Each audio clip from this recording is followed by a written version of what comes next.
Hello viewers, কেমন আছেন সবাই? আশা করি ভালো আছেন। এই মুহূর্তে আপনারা দেখতে পাচ্ছেন রাজহাঁসের বাচ্চা। এখানে কিন্তু অসংখ্য রাজহাঁসের বাচ্চা রয়েছে। এগুলো হাঁস মুরগি দিয়ে ফুটানো 1 নাম্বার এ গ্রেড সম্পন্ন রাজহাঁসের বাচ্চা। এগুলো দেখতে যেমন সুন্দর তেমনি টেকসই এবং উন্নত মানের। এগুলোর বয়স এখন বর্তমানে 7 থেকে 8 দিন বয়সের। খুবই ভালো মানের রাজহাঁসের বাচ্চা। বন্ধুরা, আমরা খামার চিত্র ইউটিউব চ্যানেলের মাধ্যমে আপনাদেরকে দেখানোর চেষ্টা করি বিভিন্ন ধরনের খামার বিষয়ে ভিডিওগুলো। তো সেই সূত্রতে আজকে দেখতে পাচ্ছেন এগুলো হচ্ছে রাজহাঁসের বাচ্চা।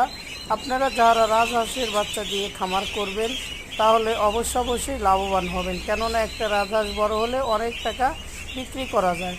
তাই বন্ধুরা, আপনারা যে কোনো ধরনের খামার ব্যবস্থাপনায় জড়িত থাকুন, নিজেকে স্বাবলম্বী করে তুলুন এবং অন্যকে উৎসাহিত করুন। ভালো থাকবেন সবাই। পরবর্তী ভিডিও